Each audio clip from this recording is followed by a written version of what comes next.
If she is one of your directors and she want to consider your guidance on this, then what will be your advice? I would advise her to move on. Section 164 subsection 1 clause C को जब मैं interpret करूंगा तो कौन कौन से sections के साथ कनेक्ट करूंगा? Sorry, sir. नहीं पता?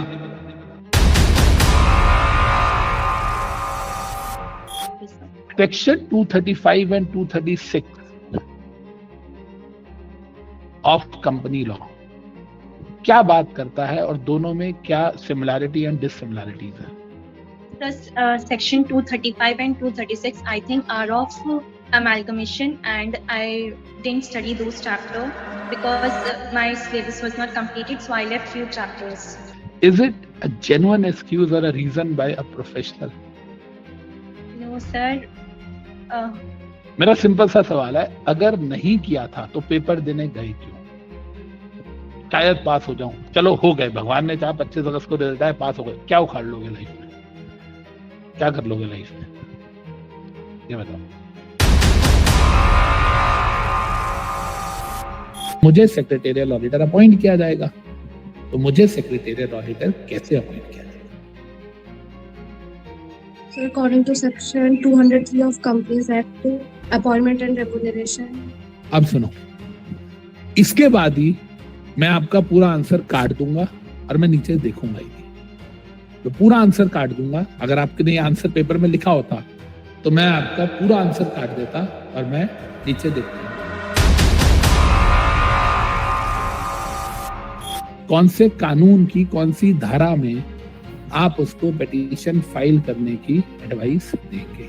Sir, I think so. This case study is from specific performance. वो तो ठीक है, मेरा सवाल वो है नहीं। मेरा सवाल क्या है, कौन से कानून की कौन सी धारा में आप पिटीशन फाइल करवाएंगे? सिंपल। सर वो तो नहीं पता। वो तो नहीं पता। जो लोग YouTube पे बोलते हैं मेरे दोस्त हैं, कैलिब्रेट है, 3 महीने से बैठे हैं, मेंबरशिप नंबर लेके नौकरी नहीं मिल रही है, कहाँ है वो लोग? कहाँ है ये बताओ, कहाँ है वो लोग? तो अभी भी तुमको रियलिटी चेक चाहिए? बोलो। अब बोलने वाला ये भी बोल सकता है कि इंटरव्यू 4 दीवारी के अंदर होता है, यूट्यूब पे नहीं होता, पर गालियां तो आप लोग ICSA को यूट्यूब पे ही देते हो ना भाई। आप डी मीन तो CS प्रोफेशन को यूट्यूब पे ही करते हो ना। तो what you guys are doing on YouTube, I came with the counter answer on YouTube itself. हाँ जी, देख ली वीडियो। बच्चे, प्रॉब्लम आप में नहीं है, प्रॉब्लम उन बच्चों में भी नहीं है जो संडे को दोनों इवेंट्स में आए थे। प्रॉब्लम है आपके पढ़ने के मेथड में, प्रॉब्लम है आपकी अप्रोच में। आपको 6 महीने में दोनों ग्रुप निकालने हैं। ये तो मैं कई बार बोल चुका हूं कि पता नहीं क्यों बच्चे को सक्सेस जल्दी चाहिए। आपके लिए सक्सेस का मतलब क्या है? मेंबरशिप। आपको मेंबरशिप जल्दी चाहिए। आपने देखा इस CS के मेंबर को जिन्होंने इंटरव्यू किया था प्लेसमेंट ड्राइव के अंदर, मैंने उनसे क्वेश्चन क्या पूछा कि आप अपने क्लाइंट को क्या एडवाइस दोगे लीगल मैटर पे, एंड द आंसर वाज, मैं अपने क्लाइंट को बोलूंगी मूव ऑन कर जा लाइफ में। Was that an answer expected from a company secretary having membership number? और फिर हम कहते हैं कि हमें जॉब्स क्यों नहीं मिल रही हैं। तो बच्चे, सीरियसली हमको यहाँ पर सोचना पड़ेगा। You need to redefine the word success. आज आपके लिए सक्सेस का मतलब क्या है? आज आपके लिए सक्सेस का मतलब है कि भाई मैं पास हो जाऊं, जल्दी से जल्दी जो अपकमिंग अटेम्प्ट है मैं उसमें पास हो जाऊं। दूसरा सक्सेस का मतलब आपके लिए क्या हो जाता है? मैं जल्दी से CS बन जाऊं और मेरे पास मेंबरशिप नंबर आ जाए। But is it a real success?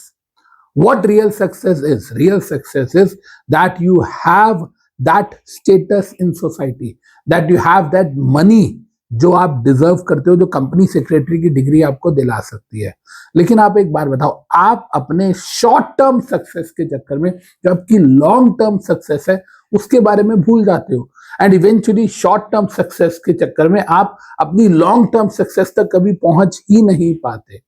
बेटा, सक्सेस हमारी अपकमिंग अटेम्प्ट में 6 महीने में दोनों ग्रुप निकालने में नहीं है। जो सक्सेस है हमारी वो जल्दी से मुझे मेंबरशिप नंबर मिल जाए, मैं बस 21 साल की उम्र में ही CS बन जाऊं, उसमें नहीं है।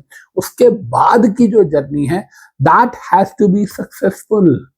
आप समझिए, आपके सामने ये जो बंदा खड़ा है, इसकी कभी रैंक नहीं आई सीएस में, मैंने आपको बता रखा है, मेरे हाथ में चोट लगी थी, मैं पूरा पेपर ही नहीं लिख पाता, लेकिन क्या मैंने ड्यू टाइम अच्छे से पढ़ के पेपर दिए थे? राइट। मैंने उस जमाने में सोच के, देखो 22 साल पहले भी बेयर एक्स पढ़े थे मैंने, और आप लोग पढ़ते ही नहीं।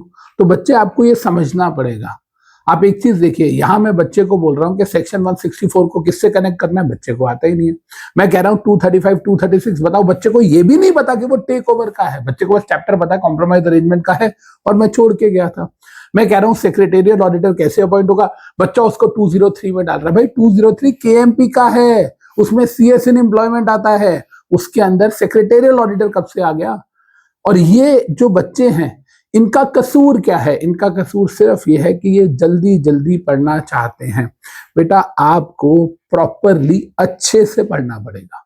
मैं आपको बार बार बोलता हूं कि आपको ये नहीं कह रहा कि आप अन अकेडमी को ज्वाइन करो, आप किसी भी अकेडमी को ज्वाइन करो, लेकिन ज्वाइन करो। यू नीड टू धारण वन गुरु, आपको एक गुरु अच्छे से धारण करना पड़ेगा, और आपको ये समझना पड़ेगा कि कंपनी लॉ आपका बेस है। बच्चे आप एक चीज सोचिए, कंपनी लॉ में जो आप पढ़ रहे हो, जेआईजेल में जो आप इंटरप्रिटेशन के लिए पढ़ रहे हो, वो सारी की सारी चीजें आपको रियल लाइफ में काम आती हैं, और साथ में प्रोफेशनल में भी काम आती हैं।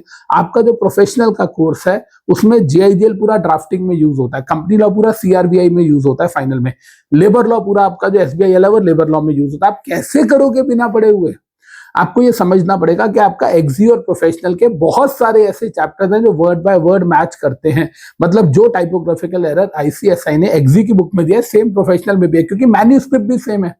तो you need to understand this कि आपको पढ़ना पड़ेगा। कल मैंने आपको एक मीम शेयर किया था, जिसके अंदर एक बच्चा मुझसे क्या पूछ रहा था कि सर नवंबर में मैंने सी सीट देना है, क्या मैं दिसंबर में मॉड्यूल 2 दे सकता हूं, 1 महीना पढ़ के? How is it possible?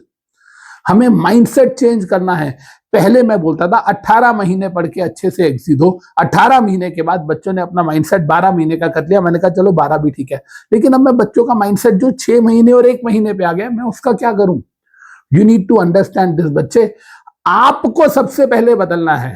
हम कंपनीज को या आईसीएसआई को नहीं बदल सकते, हम उनको डंडा नहीं कर सकते कि हमको तो इतने का पैकेज चाहिए। आपने देखा है, मैं यहां पर ना अभी आपको एक मेरी टीम को बोलूंगा कि एक स्क्रीनशॉट लगाएं। एक स्टूडेंट है हमारी, जिसको लिस्टेड कंपनी में सिलेक्शन हो गया, इंटरव्यू पास हो गया, और उसकी स्टाइपेंड भी 25,000 रुपीज लग रहा है अभी, ये 2-3 दिन पहले की बात है। और वो बच्ची मेरे को बोल रही है कि सर मेरा मन नहीं है ज्वाइन करने का, क्योंकि कंपनी डिक्लाइनिंग ट्रेंड पे है, कंपनी का क्वार्टर दर क्वार्टर जो प्रॉफिट है वो कम हो रहा है। आप समझ रहे हो, लोग यहाँ तरसते हैं लिस्टेड कंपनी के लिए, और वो कह रही है कि सर मेरे को पता है कि I have confidence on me कि मैं किसी और कंपनी के अंदर भी जाऊंगी, मेरे को तो वहां भी इंटरव्यू सिलेक्ट हो जाएगा, मेरे को सर इसमें नहीं करना। आपके पास ऑप्शंस नहीं है इंटर्नशिप के लिए, और मेरे स्टूडेंट्स के पास इतने ऑप्शंस हैं कि वो लिस्टेड एंटाइटी को भी मना कर रहे हैं with a stipend of 25,000। This is the power of knowledge. Knowledge आपको इस तरीके का कॉन्फिडेंस देती है। तो बेटा प्लीज अच्छे से पढ़िए, डिटेल में पढ़िए, और ये जून दिसंबर वाला जो लूप है उससे बाहर आ जाइए। Love you guys, thank you.